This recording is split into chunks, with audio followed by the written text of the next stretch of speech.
Hello and welcome to Municipal Matters here on your TV. I'm your host, York Bellsmith. This week it is our panel discussion post-federal election with Lynda Kay, Peter Dounoukos, and Adam Yahn. First and foremost, let's go around the table and just your thoughts on the results after last night's election as we're taping the day after. Wow. That's my thoughts. It was a very interesting long night. We were all sitting here with little sleep because we were up all night, but I was hoping for a Liberal majority, but we ended up with a minority maybe, but who knows when we see the rest of the votes coming in. But it was an exciting election, I think, in 38 days, 37 days, whatever. It was a very exciting election and interesting to see what happened across this country. Your thoughts, Peter? Well, I think the Liberals finally took my advice, getting a new leader and then rolling into a campaign. They just rode that wave. But it was like Men in Black. They had this pencil up and said, everybody forget the last 10 years. You're not referring to memes. I'm sorry, dude. Oh, well, short. It's been a long time. 10 years. Adam, your thoughts On initially. the night or the campaign? On the night. Just on the results, and then we're going to get into campaign. Felt like I was on a ride at Wonderland. Ups and Roller downs, coaster. ups and downs. You had Atlantic Canada almost tied at one point, then it tanked. I think there was a lot of parties that saw the jubilation at one point and then the utter collapse at others. And so I know we'll dive into it, but I think obviously first and foremost, it's interesting to see what, again, we talked about it going into it, how 90 days can change from where we were on January 6th to where we are today. I think there's a lot to break down from a conservative standpoint, and I know we'll get into it, but like the utter collapse of both, not the block at first as well, if you looked at through how the night went, but then also the NDP, like that's unheard of. We saw our first real two-party race. Not that we're going to be the United States, but what the United States typically goes through in a two-party race. Yeah, exactly. So I'll start with you then, and let's talk about that collapse from the conservative standpoint, from being 20 plus points ahead in the polls back at the beginning of the year to coming up well short. What do you think was the impetus for that collapse? It was the two things.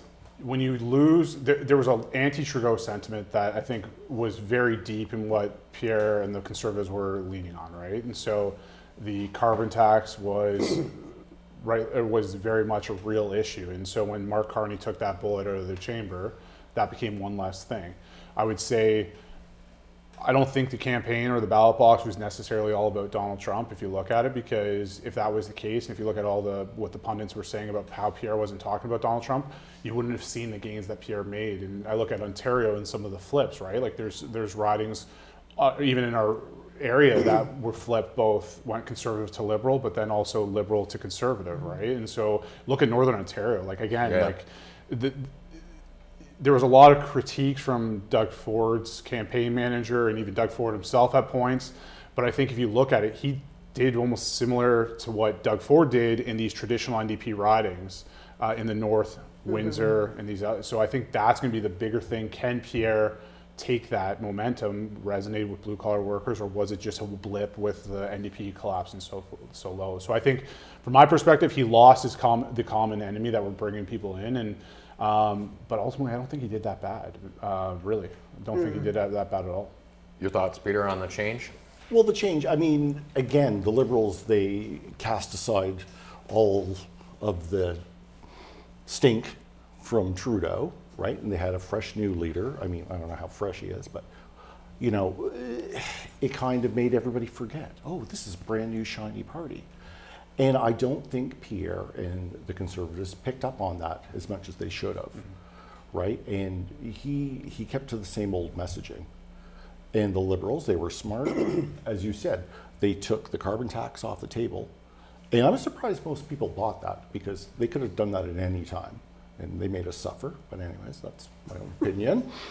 But people should have remembered that. But again, they took away all of the arrows in his quiver. So he was, and he didn't adjust. The Conservatives didn't adjust to the new reality of the campaign. And they didn't just take his arrows out of his either. Yeah, they took some of his policies too and brought them forward. You look at the GST cut on housing and stuff like that. Like, we had a joke internally that originally in the beginning of the campaign, Carney was accused of plagiarizing his thesis. I was like, he's been plagiarizing policies from the Conservatives from the very get-go. So, but anyway, so I would say like what's going to be interesting for me is, can he govern from the center like that his policies suggest, or what's he going to do with when he needs to, if push comes to shove and he needs to bring some of those 11 NDP seats or whatever they're at right now to get them over the hump when it comes to majority. And we're going to talk about that dynamic as well. But your thoughts on the change in the polls, the change in the results from what we expected 60, 90 days ago? Yeah, well, I agree with Adam and Peter a little bit about what their thoughts were there. I think really, taking Trudeau out of the equation, people were really, that was a big thing. People, we've had 10, 12 years with Trudeau, time to go. I mean, people were very onto that. The carbon tax was the next thing coming out of the chamber, as you'd like to say, Adam. And then I think people, Mr. Carney is very good in how he delivers. He's very, I know it sounds boring, Peter, I totally get it, but people felt this reassurance in the way he wasn't getting out there and going crazy, or, Mr. Poilievre has been very negative at times and just screaming kind of stuff, and you think, oh my God, I don't want a guy like that. And then they look at Trump too, and I think he just, he just came out with that kind of really here we are, this is what we got to do, keeping everybody. The country had polarized really before the election started on the whole nationalism side and elbows up and all that type of thing. And I think it was just like, okay, I feel good. Maybe we're going to be okay getting with Mr. Trump. I'm not quite sure the Conservatives can do that. I think that was really what happened. But there's no doubt the Conservatives have some momentum. There's no doubt that they gained in this election. All that happened. But it was just that I think a lot of people just felt, okay, I feel comfortable. This is the guy that's going to be able to take on the guy south of the border, because he's been good as the Bank of Canada and he was good at the governor as the Bank of England and knows the economy, knows that. He brings that kind of, moderate kind of, feeling. Which he gets because he's not a politician. That's exactly Right. it, and I think that's part of it. Somebody said to me, as being a governor of a bank, they have to be very careful how they speak because they don't want to upset investors and how they present and all that. You look at Mr. Powell in the U.S. does the same thing, and so everybody they feel really reassured to some extent. I would say the House could change that though, and so I think it's not a prepared speech, it's not prepared remarks, and I think question period is going to be an eye opener in terms of how he can perform, because now how many people actually pay attention to that is another story. Right. But that's also where fumbles can happen, and when you're in the grind, like if you look at how he did in the debates, probably not as well as he would have liked or probably would have admitted. And so that's what the House of Commons is in question periods. Even if you just go to the Wednesday, what Trudeau changed to was just the Wednesday question. So I think it's going to be a very interesting dynamic moving forward for him not being the traditional politician. But it's surprising. I mean, this guy, he wasn't a politician, and if you talk to, people in the English government, they weren't really impressed with his performance. It depends who you talk to. Depends who you talk to. It totally depends who you talk to. I feel like I'm getting ganged up on here. No, not at all. But it's true, because he has huge supporters For sure. from But his term what I'm with the saying Bank is, of England. but it's not unanimous. He's not, No, but Well, it's nobody not, but is. nothing's unanimous. But he's not the great white hope that, is being alluded to here. I don't think, is he relatable? This guy is, like, when I saw the campaign and I saw Pierre and his wife, and she lovingly gave him a kiss and all this stuff, he was more human to me. This But he guy's wasn't just relatable. His biggest problem, Pierre, he wasn't relatable to women. He was No. Women would not vote for him, so. but they voted for another old white guy, right? Well, Yeah. I don't, And who was the liberal lady that wanted to run for the leadership and they kind of kicked her out? I'm just saying, there's a track record with the liberals of not being kind to women. there's a track record to the Conservatives too, so let's not go there, Peter. Yeah, We're not talking about that. at this I didn't point. bring it up. Let's talk about that with Yeah. the sense where you said they had the chance of taking the carbon tax off. They had the issues with women under the leadership of Justin Trudeau. Okay, Justin Trudeau leaves. The writing's on the But wall. he wasn't working in a vacuum. He was working with the team. But he's the boss. Yeah. He's Sure. the boss. Okay. You changed the boss, and then you saw some of the dynamic changing amongst who was in his cabinet. You see Mark Carney come in, and he does the smart thing, and people call it plagiarism and taking the lines out of the Conservatives, but it was the right thing to do, and he knew it was the right thing to do. There was no way that Justin Trudeau was going to do that. The carbon tax was his baby, and that was a hill he was going to die on, and it's a hill that he did die on, right? So it just makes sense that he would do that. For Carney to truly separate himself from the past will be in the next first few bills. Is the carbon tax actually coming out of it, right? Like he had a regulatory measure that he used. It's not officially off. He reduced it to 0, which there was no parliament, so that was the option, and that's what he could do. So that's the first one.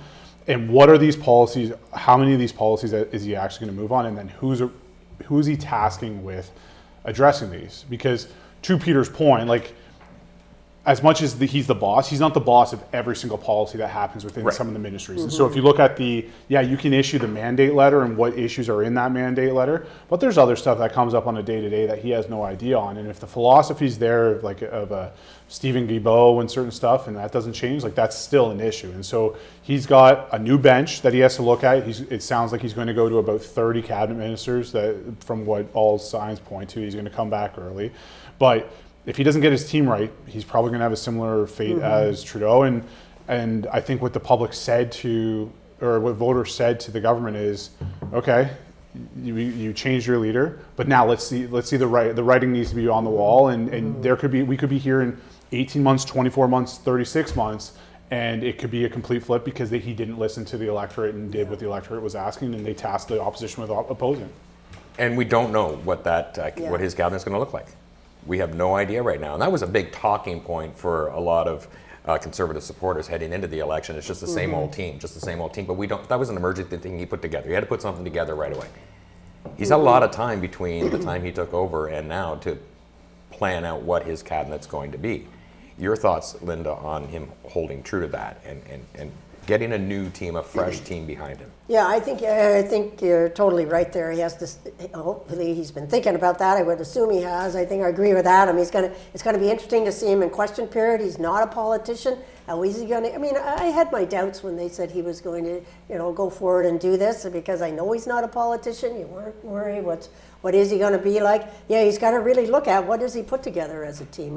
He's got to listen to the voters. He's got to listen, and I think his biggest things are going to be, what's he going to do about the economy? There's just no doubt about that. Voters are going to be looking at that. And we could be back at the elections within the next 18 months, 24 months, because if you have a minority government, at some point that government can fall. I mean, Trudeau made his deal with the NDP, and that kept him alive, but will that happen again? I doubt it. And so, it's going to be a very interesting time. He got through the election. He's got a lot more pressure on him now than getting through the election, I believe. And he's going to be under a lot of scrutiny.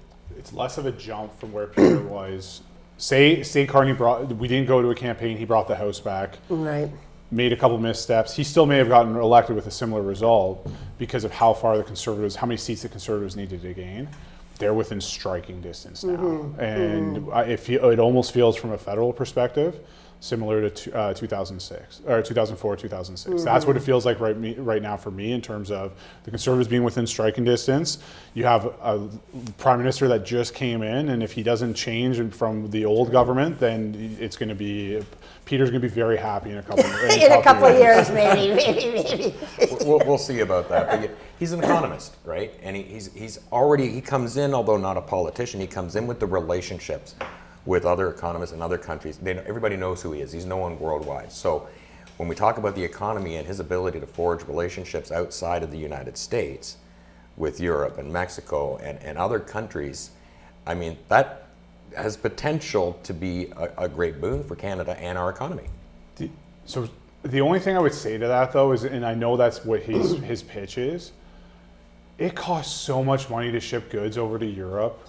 And if we're not going to really go beyond the scope of where we're at right now, like, for example, I think of steel or our manufactured goods, we can't compete and get Right. this product over there. So it's great that we sign a new trade deal, but what does that actually mean for the boots on the ground, the actual manufacturing in terms of what's being exported there? The reality is we have to deal with the elephant below us because it's not just because of it's the United States, it's because they are our direct neighbor. There are so many access points within minutes. We can drive to the United States from where we are sitting in 3 hours either direction, not even 2 hours.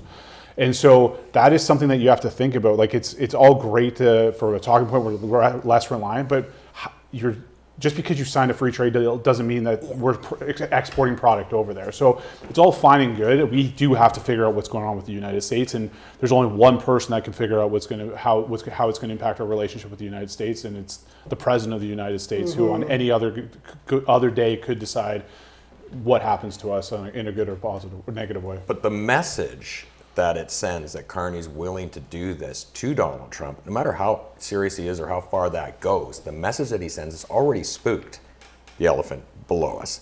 It's already scared him because he's stronger and he's standing up to him and he's going and saying, okay, well, we're going to go and do this. But how much? And he blinks. We had the president talking about how he's running. He's the best candidate for us yesterday. I don't know how spooked he actually is. I don't think he cares about Trump. Yeah, I don't know. It's hard to know. But then he also said, I run this country and I run the world. That's what he said yesterday. But if you look at the goods that he's tariffed, yes, they're goods that we can't ship to Europe. He knows that. So like if you look at how it's not like it's bread or milk that's going over by ocean freight over to Europe. It's automotive and all that stuff that he's really targeting. Like from my perspective, I just think Trump actually probably has this right. He knows that we can't export everything to us. The biggest way that Carney could show that he's not like his predecessor and he's actually going to say bleep you to the President of the United States is actually building a pipeline to send natural gas over to Europe, who's been asking for it. It's a big stand to both Putin and it's a big stand to the United States. And if he doesn't, that is the number one thing that he can do right now, but he won't because I don't know if ideology, but also the bloc. And he can't afford having the bloc as opposition right now. Right. But that is the number one thing that can do to benefit our country with our trade with Europe. Yeah, I'd have to agree with Adam. The pipeline thing is going to be a really big thing, and seeing we can get that done. And the bloc, they don't want it in Quebec, so it's very difficult. But yeah, we've got to look at how we're getting our natural resources out because we have a lot of them, and how do we get them out? But I also agree with you that the stuff Trump's coming after us with is the stuff that's too expensive to ship across the oceans everywhere. So how do we work with the guy in the U.S. and sort that out? But I watched somebody last night talking about, I can't remember what guy he was in his cabinet, but anyway, he's going, we're making 200 trade deals or 100 trade deals, and he goes on and on about that, right? And it's like, really? Come on. So anyways, it'll be interesting to see what happens. I mean, let's face it, today he's going to come out and ease off on the auto industry because finally somebody's got through to him that he's, steel and aluminum. They need that. You gotta back this off, buddy. But yeah, I mean, we're still, at the mercy of the President of the United States, and we totally are. And I think that's going to be a really big thing for the Prime Minister to deal with. And we're going to pick that up after the break when we come back here on Municipal Matters on your TV.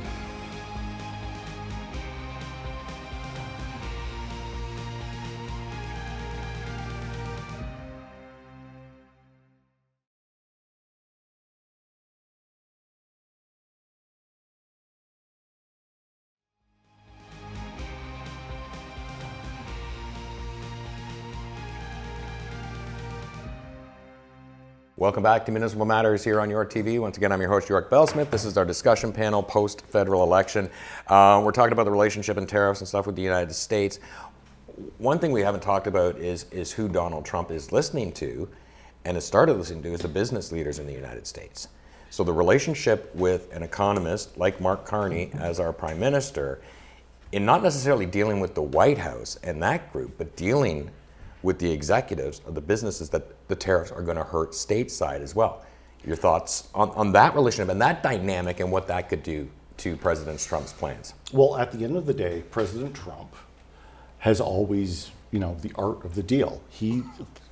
I know there's a little guffaw there, but still, if you look at the history and you go all the way back to 2016 until now, he's always made a deal. He wants to make a deal. He starts with the hyperbole up here and the freaking out and, oh, I'm going to tariff you guys. But at the end of the day, they sit down at the table and they make that deal. Carney, I'm sure, is great at making deals too. I hope so.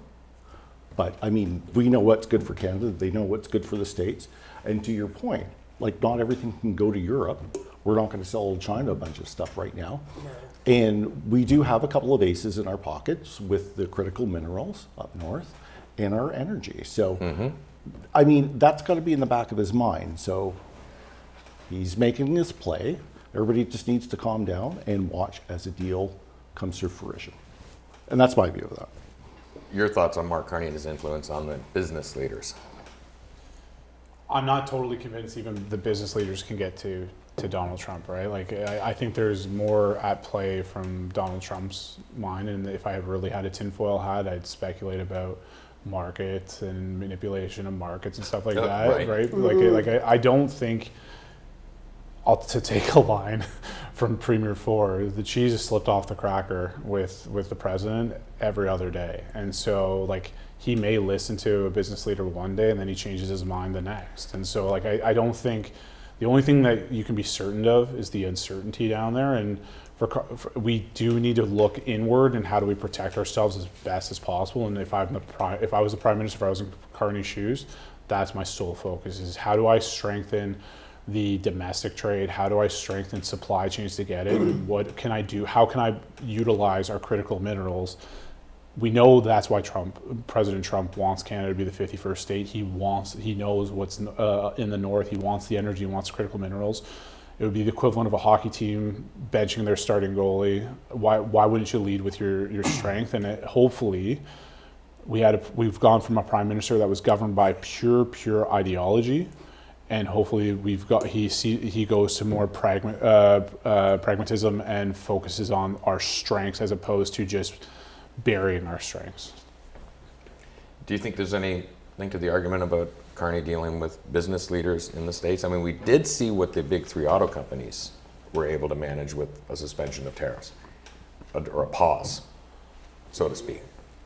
I don't know. I mean, the guy he's really got to deal with is Trump, but I mean, the business leaders, I mean, he can always talk to them. I mean, the automotive, again, maybe that's part of, the art of the deal there with Trump. He keeps pushing, and then all of a sudden he acquiesces. But, I mean, they're going to know who he is. They know he's an economist. They know what his background is. So, but I don't know how much sway he's going to have with those business leaders. I mean, as you said, Adam, does the president listen to business leaders? I don't think so. I mean, I don't even think. I mean, I think of some of his cabinet too. I don't think some of the stuff they come out with when they see them interviewed. You wonder, are they listening to business leaders? Like, these guys that surround him are not guys. They're billionaires. They don't care. They're, and who knows? Market manipulation is the other side of things. They're still making money. They don't care. They don't care about the little guy. I mean, they announced yesterday that at the Peace Bridge down in Windsor there, the poor duty-free shop's gone into receivership because nobody's going across the border. But do they care about the little guy? No. So I don't know. I don't know how much sway Carney's going to have with the business leaders. And as I said, I don't think Trump listens to them anyways. And frankly, I don't think he cares because he's a lame duck. Like, he knows he's only got 3 years. And, third term. Yeah, 3 years, and what are we at? 9 months. Not that anyone's counting. Yeah. He's done at that point. Mm-hmm. So like, who does he? He can actually do what he believes is right, and without fear of any repercussion. Maybe in the midterms, but he's still got a long way to go for that. And the biggest difference between this term and his first term was his first term, he surrounded himself with a lot of people that weren't just yes men. Yeah. There were some brains that were in his original cabinet at the beginning. I'm sure he went through and fired a bunch of them. But this time, he brought everybody in with him that's on his same page. Are you talking about 2016? Are you talking about 2016, the first time? 2016, he had there was some common sense in the room that were in his inner circle, in his cabinet. There isn't any of well, that there was now. a lot of backstabbing and stuff because he was still a political neophyte, so he just kind of accepted these people and they leaked things and it turned into a bit of an S show. I mean, this time he brought in, like, and you might say the billionaires and well, stuff. Well, there are billionaires and millionaires. Yeah, They're not your regular politicians. Well, I tend to take advice from billionaires and millionaires because they're successful, Well, But- Peter, yeah, but on the other but- hand, they're not politicians. No, So no, there's and two we're- sides to Right. that coin. But when Right. you have the billionaires, they're looking at waste, they're going through stuff. I mean, that's their job, right? Like they're not. You're right. They're not politicians. I mean, Yeah. because politicians do such a great job managing economies and large deficits. But I digress. No, but All you right. got. But the But other the- thing is, they don't understand government. Government's not there to make money. Government's there to look after the people. And I mean, And that's a not great what he's doing. and that's a great point. Where government is there to look after people and create an atmosphere of commerce and for people to be successful. And I think that They may not be there to make money, but they're there not to lose money. Not to lose Yeah. money, right? Well, All right. they're not supposed to be for profit, though. Government takes on a lot of stuff that business won't, because it doesn't make money. So you have to look at it from that perspective too.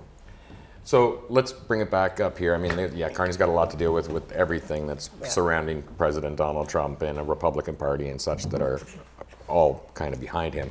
But here, now, the Conservatives, as positive as last night was, with the amount of seats that they did get, the highest since, I believe, since Mulroney. Yep. Yeah. But Pierre losing his seat. Your thoughts on what the party does now? Peter, we'll start with you, with Pierre losing Carleton.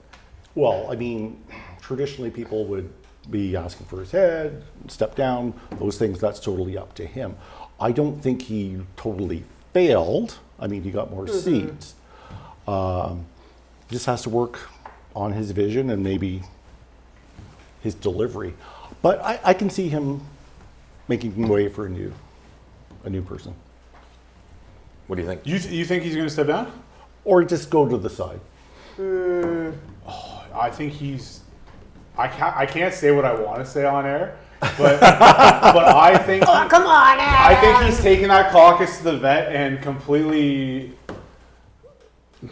I'm just gonna say it, neutered them. That there's who's going to go after him. Right, that's true. He led the insurrection on Scheer and O'Toole both times, but he's got them so whipped. Like, who's going to take him out? Like, I think there are some questions that definitely need to be asked. You look at a Ryan Williams, that Bay of Quinte. Yes, Bay of Quinte's gone liberal and all that, and yeah, probably redistribution impacted because they lost the northern part of the riding, which is conservative. Frankfurt, for example, went over Right. to Shelby Cramp, Yeah. Newman. But for the most part, like, those are ridings that should typically stay conservative. So he has to answer to the why he lost those.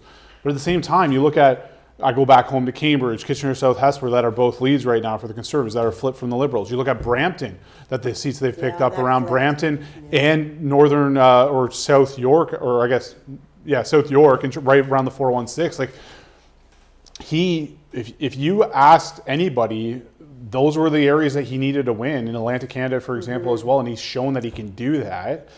But again, I think if the NDP doesn't collapse, and there's some vote splitting that typically needs to happen for those, and you look at Durham, the Durham seats, for example, that went heavy Liberal, you're probably looking at a different conversation altogether. It's the end for Pierre. The bad fortune for him was the fact that Jagmeet Singh couldn't get a vote if his life depended on it, and that is the bigger issue at play from my perspective. Sure, there will be some people that are people were calling for his head at campaign malpractice in the middle of the campaign, right?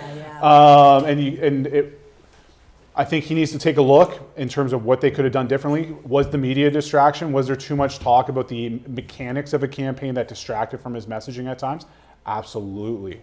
And I think were there missteps? Absolutely. But you can't hide from the fact there were positive gains. And if it was a first-timer politician, if it was the Ontario Liberals we were talking about and they did something similar, you'd say it's a win. So I think now we have to step back and you have to figure out, does he take out a person that's got their pension in Western Canada that can give up their seat, that can run, but that's still waiting on at least 6 months for the by-election call, then Right. the by-election time. So you're still 7 months without an official leader of the official opposition, because parliamentary rules dictate you can't be the official leader of the official opposition without a seat. Unlike the Prime Minister, which is a constitution that you can, it's an appointment. So that's what's going to be interesting for who leads them in the House. Yeah, exactly, and some big decisions to be made there. And I don't know of any star that's up and coming that is really. I look at a Melissa Lantsman. Yeah. Okay. Melissa Lantsman, deputy leader, that could hold him to account. But the other thing is there's going to be such a influx of questions for them now, not to get into parliamentary procedure mechanics. The NDP don't have party status. And so that's one round of questions that goes back into the pot for the Conservatives. And so there's going to be a lot of time, a lot of topics. Do they have a strong enough bench to fill those and really be the government in waiting? Because that's where I think, from my perspective, where we need to go. You're looking at, the most recent example would be Tim Hudak 2011, Tim Hudak 2014. In terms of, it was a campaign they thought he was going to win, didn't. It was a minority government, changed in leadership with McGuinty to win, and then they won a majority. So for Pierre right now, it's not to become Hudak in 2014, it's to become Pierre of 2020, whatever we go to. So I think that's one I'm looking at, is he's got to find a way, if he stays on, to take the Harper jump from 04 to 06, not the Hudak defeat in 11 to 14. Yeah, it definitely doesn't want that for sure. Now, you talk about the NDP not having official party status and questions. What if, and somebody was talking about this morning, there's 7 of them there, right? That they say, I don't want to do this. I don't want to be sitting here and be silenced in the House of Commons and cross. It would only take 4. At this point, right now, at our For recording, sure, with 168. I have to go back and look at who's the NDP of the NDP and whether Mark Carney wants to go to the left. Like he everything on his agenda says I'm center right. He's brought them back from the left, and I don't know if he's willing to go down that road with some of these NDP members, depending on what they're going to be asking for. Like I think that's going to be the issue. Thoughts cross my mind. Like there's not even like you can have a supply and confidence agreement, because there's no NDP in the House. There's no NDP, yeah. So like it's not like you can have. It's going to be, you're going to have to recruit them on a one-on-one basis, really. And there's no, who's going to be the leader in the House, let alone that, right? So Right. I think like an Alex Boularice in Quebec. I see him as a potential leadership candidate, so probably he's not crossing. So who are your 4 of your 6? I would say it's just a numbers thing at this point. They may support him one off. Maybe Elizabeth May becomes the deputy leader of the Liberal Party. Did she get re-elected last night? She did. Elizabeth May got re-elected. She'd be Yes. the only green one getting re-elected, I would think. But yeah, so it is going to be interesting, right? We get into the Parliament and see what's happening at this point for sure. And when it comes to the Conservative leader, actually, I heard Tim Hudak on the radio today, and he said he thinks he'll stay, definitely. He thinks the thing is for the Conservative, if he goes, I think he said that would be the 4th leader in a very short period of time leading the Conservatives. So do they want that? No. So, they're going to do everything they can, and, he's not going to, and Adam and Peter, you brought up, I mean, they've made lots of gains. So, I mean, yes, they lost the election, but they've made lots of gains. So they have some momentum right now. So changing the leader would not be a good thing to do. You're seeing, we talked about it a month and a half ago about the Ontario Liberals. It's the exact same. Do you kick Bonnie Crombie to the curb and have another new leader come into an election fresh face, or do you stick with the leader for another campaign cycle? That's ultimate. It really is caucus that decides, right? And so, is there anyone egregious or aggravated enough about what happened to them or their colleagues, the ones that lost, like a Rick Perkins in Nova Scotia, was their industry critic. Again, Ryan Williams. Maybe there's a lot of people upset that Michelle lost. Who knows? But is there someone that's angry enough to lead the insurrection that Pierre led, or caucus, I should say, led for Aaron O'Toole? So you were pretty confident yesterday when you walked into the studio and Yeah, said, we got this. So I where are think so. you putting this now? Where are you channeling now your energy to try and again, can't deny there's positives that came out of this, right? Where do you go? Well, I didn't say, we got this. I said, You did. That's exactly what you said. That is exactly what you said, I heard verbatim. that. don't you love this? I heard that. I heard from somebody who told them there was going to be a majority for the Conservatives. No, I on Friday. said there could be a surprise. And it was fairly, we were surprised they got the seats and everything. To me, I mean, how I feel about it all, I just, I know you don't like the memes, but that boomer that gave the finger to everybody, this is how this election feels to me. It just feels like, that group of liberals, and even when I went to the early voting, I voted early, I saw that group, that laptop class, that, use the laptop? What's the laptop? The people that work on their laptops and do their Zoom calls and stuff, they're not blue collars, they're white collar. The teachers, those types of people. They were all out voting, keeping their pensions and their houses and things like that. And it felt like they were giving the finger to the younger generation to actually need some change. That's how I felt when I saw that group. There was a huge, have we seen the split on the demographic for the vote yet? Or? No, we haven't seen that. So that'll be interesting to see. But I mean, I knew somebody that went to vote yesterday here locally, and they said, wow, the number of young people that were there voting. Families and everything, they were quite surprised at that, because a lot of times you go to the polls and they're not always the young people that are there, but they were quite overwhelmed, and they said there was a ton of people there voting. So it will be interesting to see what the demographic was for voting. And even when I went, it was incredible. You know, there was a lot of people there for the going out Easter weekend to vote. Like, but even in our Don't office, get me started on that one. some of the younger people voted conservative. Yeah, sure they did. Yeah, they want to buy a house, they want to afford groceries and things like that. But but it's not Well, all the last liberals' 10 fault years for have been great for a lot of people, but you got to guys. remember we had COVID in the middle of that. Exactly. There's lots of reasons there. Like to blame the cost of stuff, you got to blame Okay, it on well, let's go back to 215. the COVID. Life was you good know. back then, right? 10 years ago. Yeah, but lots happened in 10 years, Peter. Exactly. So Yeah, let's be under careful. whose watch? And, Mr. Trump, number one. So. Well, Yeah, exactly. Yeah, Exactly. yeah, Thank you very yeah. much. You got to You throw guys that gotta find a new dynamic in there boogeyman. too back You have in to find a new 2016, 9 boogeyman. years He is ago. the boogeyman. Well, and that's the thing, but he's right there. And right? COVID's the other issue that we've had in the last 10 years, along with, you know, the world's changed in 10 years. There's a lot going on. We have a war in Ukraine. We still have a war in Ukraine. We've had other wars that have caused our economy and issues with our economy. So I think we have to sit back and think about that. The only thing I would say though, and I saw it during the last week, there was that chart, like the division of, everyone found the Constitution and the division of powers between the municipal or federal, municipal or provincial municipal governments.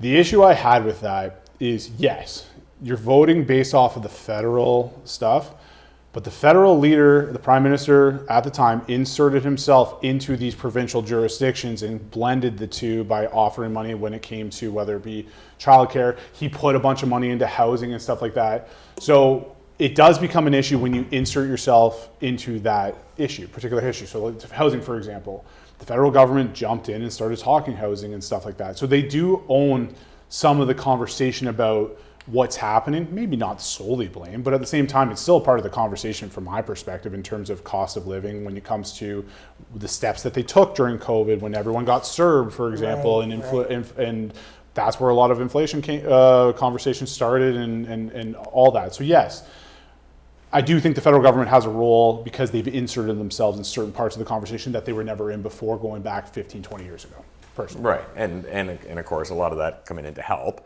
or to try and help, and to try and be a partner, because they have to work with the premiers and with the provinces as well. And the premier's asked them to do that too. When you So. talk about housing, though, you can't talk about housing without talking about immigration as well. It's Yeah, the well, I supply think and that's demand. the other issue You know, is- like Yeah. where you Yeah. let Immigration 6 million is people definitely- in, somebody's going to get. And that's we have no housing. I'm, But that's I'm starting federal. to agree with what Adam said before Yeah. we started taping this. This could be a 2-hour show. We're going to come back. We're going to bring it home and talk about what happened here in the ridings in Northumberland-Clarke and surrounding us when we come back after the break, as Municipal Matters continues here on your TV.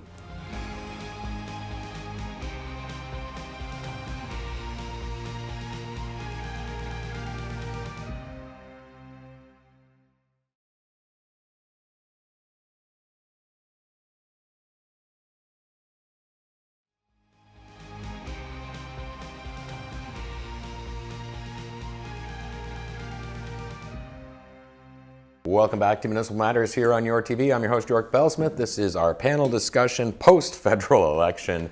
Adam Yahn, Peter Dounoukos, Lynda Kay. All right, let's bring it here now back to Northumberland-Clarke. First of all, new shape of the riding, new name of the riding. But Philip Lawrence gets reelected for the Conservatives. Your thoughts on the race here between, which are basically across the country turned out to be a two-party race between John Goheen and Philip. Yeah, no, it was a interesting race. It was a close race. I mean, John certainly gave Philip a run for his money. You know, this is always a swing riding. It's been that way for quite a while, and has lent more conservative than it has lent liberal. So I mean, In it was recent nice years, to yeah. see there was actually a race. I mean, in other times, there's been that 11,000 vote difference and all that type of thing. So, I mean, certainly the team for both candidates was out there and making sure the vote got out there. But yeah, so I mean, the unfortunate part for us, once again, is, you know, we're not the party that's in power. So, and I think sometimes that's unfortunate because it means we don't get seen in Ottawa, and we don't get funding to the same level as somebody that's actually in government. So, And your thoughts on that dynamic, Peter? Well, I mean, nobody likes that dynamic. I mean, Yeah. but I wouldn't say we've been traditionally conservative. I mean, Kim Rudd, she was in for a bit. yeah, but I mean, as Yeah. I said, it's a swing riding. But Yeah. I mean, I think if you go back over the years, you're going to find George Hees and Oh, yeah. and all those guys. They're all conservatives, right? If you go back through the riding, it has been a very conservative riding over the years. And every once in a while, the Liberals, depending who the leader is, breaks through, and then that changes, right? So. Well, yeah, and I mean, and Lou Rinaldi, Yeah, provincially yeah, and stuff like that. provincially and that, yeah. But you know what? I mean, rural ridings tend to lean towards Yeah, conservative. the Yeah, conservatives they do, as well. because, yeah, no. But I mean, locally, you know, I really like Phil, Yeah, yeah. and I think he does a great job. I love watching him on House of Commons. He has some great remarks. But yeah, it kind of bites that we're not getting some of the perks if we had somebody in power. I mean, look at our MPP, Puccini. He's done great things for Northumberland, right? Yeah, So he's it'd done be a lot of things, a lot of money coming into riding. I think, I think one of the things, Phil's a really nice guy and all that, but a lot of people still don't know who he is. It's amazing. Never seen him, don't know him. You know, he's not out there like David's out there, like Lou Rinaldi's been out there, like, he's just not out there. And, you know, we could have another election in a couple of years, and I guess sometimes I think there's that feeling this riding's conservative, I'm okay, but I think it's really important he gets his face out there more. I think that probably has more to do with where he's from. Yeah. Right. Like if you think of Puccini's from Port Hope, Yeah, right? Like, and so yeah. the Port Hope, Cobourg area kind of knows him, and there's probably the same can be said of Puccini out in Newcastle, Orono, to a point too. Like people just don't necessarily know him as much. Although I know David makes spends an effort. spends a ton of Yeah, time he there. spends a So ton of time I'm out just there, saying, from so- a local, whether we like it or not, we are very local. We're a hyper local community. We know everybody knows everybody, and so if he's not necessarily directly involved, like he's got to put that much more effort into it. What I would say is, from a pure analysis, I had a feeling this campaign would be closer than normal, because if you look at 3 months ago, not even 3 months ago, 2 months ago, where there were provincial NDP signs, there were John Goheen signs. Right. And so the collapse of the NDP in the riding would make it closer. I didn't think they would necessarily surpass, because if you look at the vote differentials, but I think why you're seeing the the closing of the gap has more to do with because those 5,000 votes or say Right. went to the Liberals as opposed to the NDP where NDP. they should typically be. And I think that's more to it. But again, the NDP showed up late. They had a late candidate, and again, I'm going to get yelled at by some NDPers, but like, you should treat this riding seriously and be serious. If you're going to run a candidate, pick one and run a campaign. Serve the constituents. Give us an alternative to the Liberals and the Conservatives, like a realistic one. So when I see that, like that collapse like that, I'm thinking, what are you guys doing? Yeah. So, with the possibility of an election being not too far in the future, is there anything that Philip Lawrence can do here as the MP for Northumberland-Clarke to fight for this riding to set himself up for success in the next election? He's doing everything he can. It's really up to his leader and the rest of Canada to put him into government. It's not like, so I would say, like, if you look at like the train issue, for example, the Via Rail commute train, like that was a tough spot for Phil to be in, because he's pushing as hard as he can, and ultimately we did get a version of it back, and Phil can take the credit for that, but it was ultimately Via Rail and the Liberal government. Like, if you look at that entire line, was all conservative. So say Bay of Quinte, which is now Liberal, would it have come faster? Who the heck knows? But I think Phil's doing everything he can from that perspective, and he just needs to keep knocking on doors and making himself known and show that he's standing up, post his videos of him in the House and all that. That's all you can do as a local backbench opposition member. He's not necessarily going to be someone that's going to be on the front shadow bench. So it's all the best you can do, and just make sure you're at the local community events, from my perspective. But I think York's alluding to the fact that he wants to see Phil on the rubber chicken circuit, you know, like. That's what I'm saying. Like, Yeah. getting out a little bit Getting out, more, like- for sure. Yeah. But I see him at the farmer's market flogging his wine. Yeah, he's flogging his wine. So Yeah. Well, it's but not still, like it's an he- excuse, right? It's an Like, excuse to be there, but I think he's not. Personally, I feel he's not out enough at the rubber chicken dinners as much as he should be here. And you see him because you're attached to the Conservative Party. As me as a, just being out in the community. I'm Yeah. out in the community a lot. I rarely run into him at an event. And again, So- that was the thing for me as Yeah. well, going out and being at so many community events and emceeing things. And like when Lou Rinaldi lost his seat provincially, when he was still everywhere. You saw him. He wasn't even our MPP anymore. Lou was out still setting himself up for the next time and helping the Liberals out for the next time. How important do you think it's going to be for Peter to take something from that page and going forward, especially this summer? We're coming into what's going to be a very busy summer, a very normal summer, well pre-pandemic kind of stuff we're going to see happening. Okay, as far as crowds and everything go. yeah, So and I totally agree with you and Lynda on this. Like, I admire David for just how he's out in the community. And yeah, I mean, Phil could do more. There's no argument there on that. yeah. So we'll see what happens there. Voter turnout. It's the last number that I saw, and again, was 67%. So definitely well above what we see provincially coming out, but still, definitely room for more. What was it in the last election? Do you know Last what one it was the last- 63, I believe. So it was up. It was up. I think it would have been higher, to be honest. But I think Elections Canada, and I'm going to go on a rant here. I think Elections Canada grossly mismanaged the advance polls.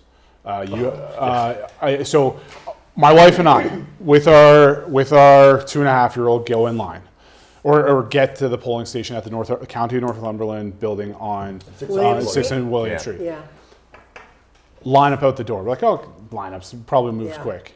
An hour and a half, the person coming out, it took an hour and a half to vote. How is a young family supposed to sit there for an hour and a half? They had one ballot box, one DRO. That is inexcusable, and I bet you that number would be higher if people didn't actually have to turn away, because it was only young families that were actually leaving at that point.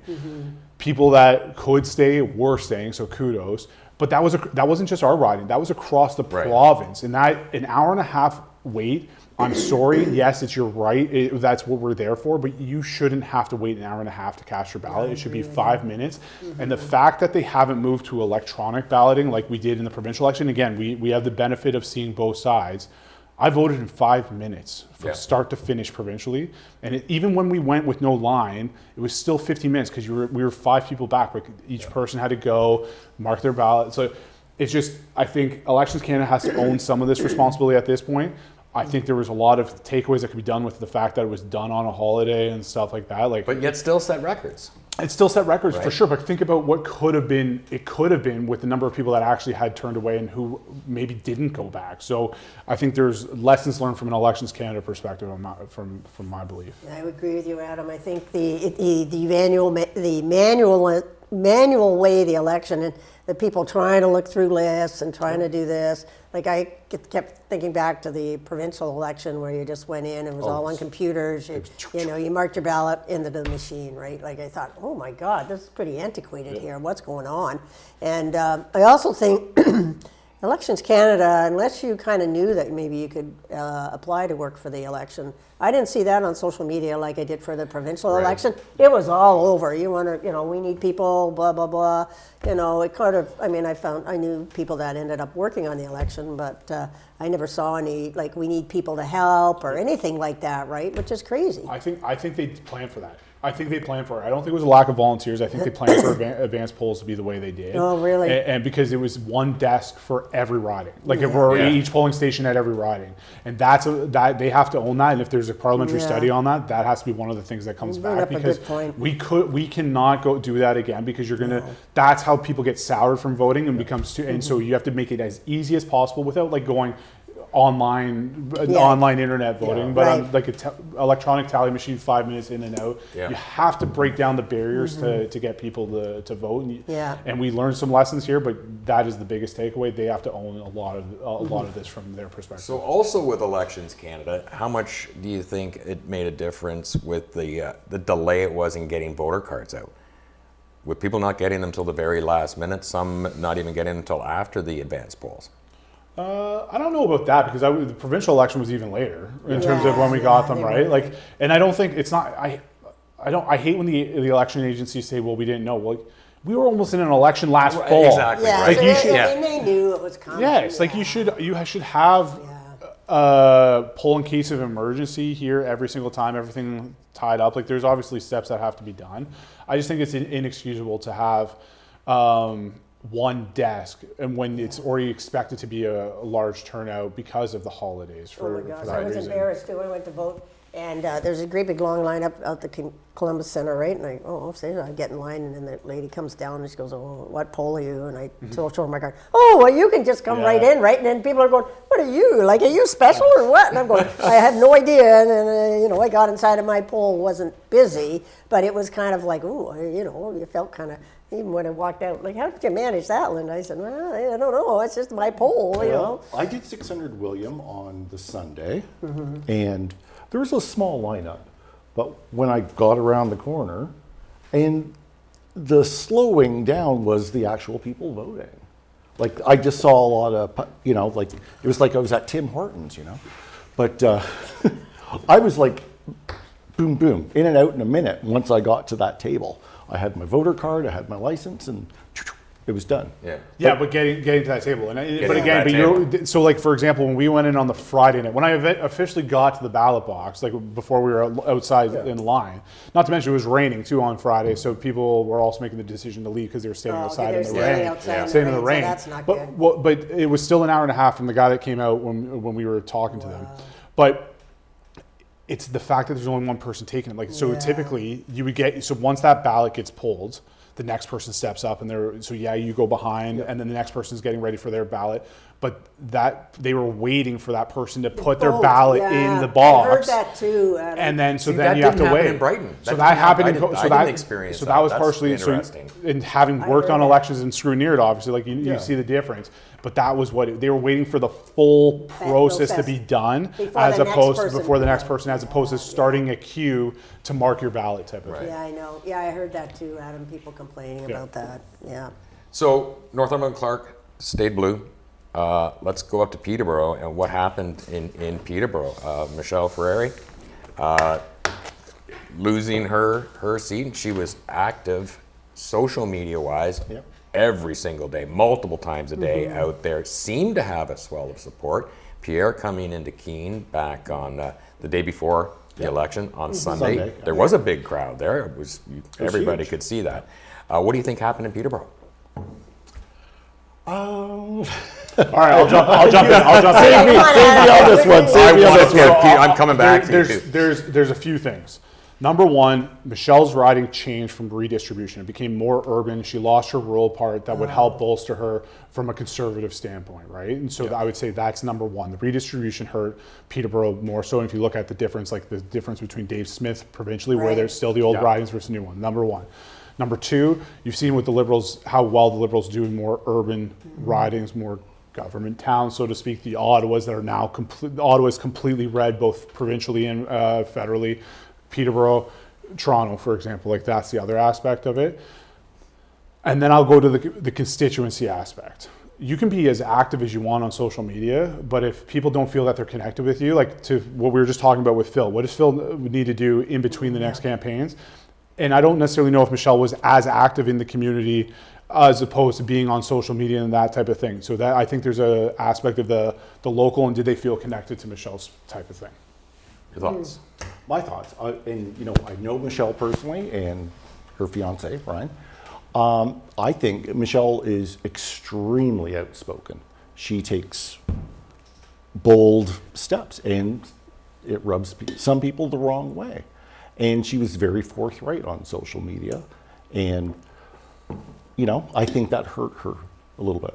Well, quite a bit. Your thoughts on what? Well, I would agree with Adam and Peter here in regards to Michelle. I think it's just being a more urban riding, and maybe, we have a lot of students in that up there too, where they might have been voting NDP and then voted Liberal. So I think that's the other thing that could have happened as well up there, and it changed that way. But I didn't realize, Adam, too, that the way the riding was configured, she lost the more rural, which we know would probably be conservative. Yeah, there's We're talking about a 12,000 vote gap. Though. Yeah, but now yeah. keep in mind again, like we have the NDP factor here, and like I think it's not a true apples to apples comparison. Right. It's apples to oranges with so many different factors coming on. Let's put it this way: there's a reason why the provincial government did not align with the new federal distribution rules. Because I think not just because of Peterborough, but other ridings. Other ridings. Right. Thank you very much. Great conversation, and we'll see what happens. We got a brand new Liberal government for the next while. I'm calling it 3 years. You're calling it 3 years? Okay, there you go.